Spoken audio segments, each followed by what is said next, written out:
ગુજરાતના નાગરિકોના બંધારણીય અધિકારોમાંનો એક અધિકાર મુશ્કેલીમાં છે તેવું કહેવું છે પીયુસીએલના ગુજરાતના સેક્રેટરીનું.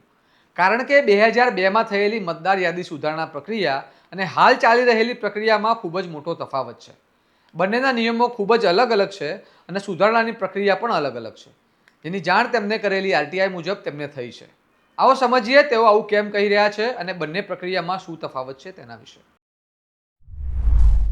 નમસ્કાર, હું ચિરાગ વર્ષાબેન, આપ જોઈ રહ્યા છો સ્વમાન. ગુજરાત સહિત અન્ય રાજ્યોમાં ચૂંટણી પંચ દ્વારા મતદાર યાદી સુધારણાનો કાર્યક્રમ ચાલી રહ્યો છે, જેને એસઆઈઆર કહેવામાં આવે છે. જે પ્રક્રિયાનો વિપક્ષ દ્વારા શરૂઆતથી જ વિરોધ કરવામાં આવી રહ્યો છે. વિપક્ષનો દાવો છે કે આ પ્રક્રિયામાં જાણી જોઈને વિપક્ષના મતદારોને મતદાનથી વંચિત રાખવાનું કાવતરું રચવામાં આવ્યું છે. દરમિયાન ગુજરાતમાં ચાલી રહેલી પ્રક્રિયામાં શંકા જતા પીયુસીએલ નામની સંસ્થા દ્વારા આરટીઆઈ કરવામાં આવી હતી, જેમાં 2002માં થયેલી મતદાર સુધારણા પ્રક્રિયા કઈ રીતે થઈ તેની પ્રક્રિયા વિશે માહિતી માંગવામાં આવી હતી. જેના જવાબમાં સામે આવ્યું છે તે આપણે જોઈએ. 2002ની પ્રક્રિયા અને અત્યારે થઈ રહેલી પ્રક્રિયા વચ્ચે શું તફાવત છે? 2002માં થયેલી પ્રક્રિયાનું નામ special revision of intensive nature હતું અને હાલ એસઆઈઆર એટલે સ્પેશિયલ ઇન્ટેન્સિવ રિવિઝન રાખવામાં આવ્યું છે. સાથે જ 2002ની પ્રક્રિયા અત્યારે ચાલી રહેલી પ્રક્રિયા કરતાં ખૂબ જ અલગ છે, કારણ કે 2002ની પ્રક્રિયામાં 31 દિવસની તંત્ર દ્વારા તાલીમ આપવામાં આવતી હતી અને દરેક ઘરને નંબરિંગ કરવામાં આવતું.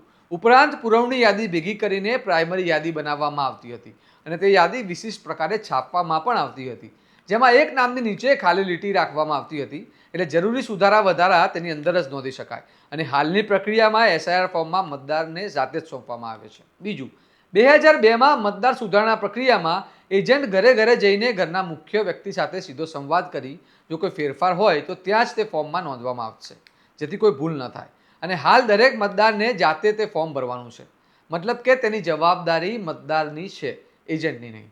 2002ની પ્રક્રિયામાં આ જવાબદારી ફોર્મ ભરનાર એજન્ટની હતી. ત્રીજું, 2002ના મતદાર સુધારણા પ્રક્રિયામાં અગાઉની મતદાર યાદીમાં નામ બતાવવાની જરૂરિયાત નહોતી અને હાલની પ્રક્રિયામાં 2002ની મતદાર યાદીમાં નામ ન હોય તો તેમનો નવી યાદીમાં સમાવેશ નહીં થાય તેવો ઉલ્લેખ કરવામાં આવ્યો છે. ઉપરાંત આવું કેમ કરવામાં આવ્યું છે તેનું કોઈ કારણ બતાવવામાં આવ્યું નથી. ચોથું, 2002ની પ્રક્રિયામાં ઉંમર અને સામાન્ય રહેવાસી પુરાવા તરીકે જન્મનો દાખલો, પંચાયતી દાખલા, bank account, gas connection, telephone connection, register એડીની ટપાલ વગેરેનો સમાવેશ થતો.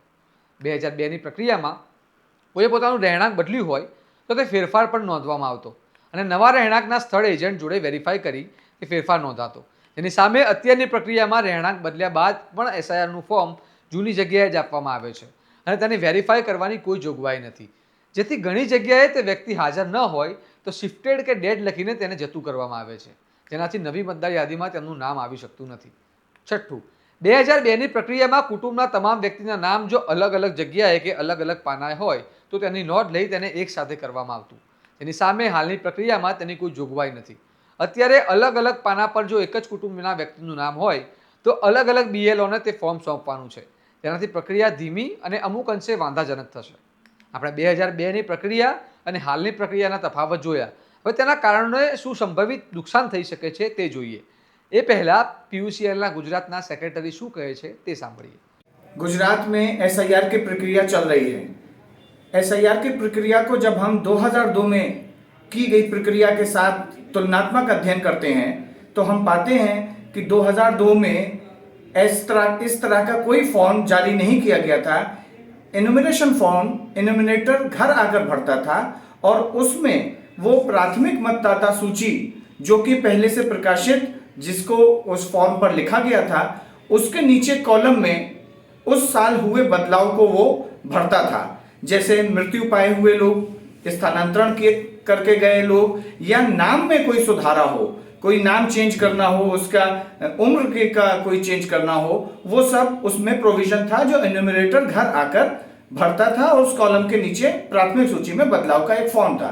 2025 में ऐसा कोई प्रोविजन एसआईआर फॉर्म में नहीं रखा गया और खास तौर पर जो बार बार चुनाव आयोग कह रहे हैं कि हम इस लिस्ट को सुधार करके एक बेहतर लिस्ट बनाएंगे, उसका कोई प्रोविजन नहीं है. फैमिली ग्रुपिंग, जैसे मेरी ही पत्नी का नाम किसी दूसरे भाग में है, मेरा नाम किसी दूसरे भाग में है, जब मैंने बीएलओ को कहा कि आप दोनों को एक साथ कर दीजिए तो उन्होंने कहा ऐसा कोई प्रोविजन अभी नहीं है, आफ्टर द फाइनल लिस्ट आप इसको ट्रांसफर करा के चेंज कराइए.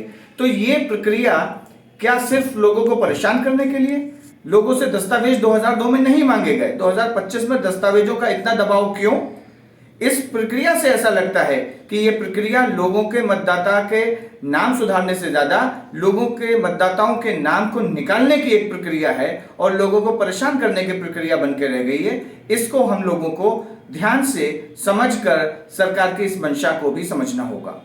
એસઆઈઆરની પ્રક્રિયા વિશે આપણે જોયું કે જે 2002માં થયું હતું તેનાથી અલગ રીતે જ હાલની પ્રક્રિયા થઈ રહી છે, જેમાં ઘણા કારણોસર મતદારના નામ રહી જવાની સંભાવનાઓ છે. જેમ કે જે લોકોને ફોર્મ ભરતા નથી આવડતું તે બીજા કોઈ જોડે ફોર્મ ભરાવશે અને તેના દ્વારા કોઈ ભૂલ થઈ તો સાથે જ 70 વર્ષની ઉંમરના લોકોના કોઈ કારણોસર 2002ની યાદીમાં નામ નહીં હોય તો તે તેમના માતા પિતાના જન્મનો દાખલો અને અન્ય વિગતો ક્યાંથી લાવશે? અને જો નહીં લાવે તો તેમનું નામ નવી મતદાર યાદીમાંથી નીકળી જશે.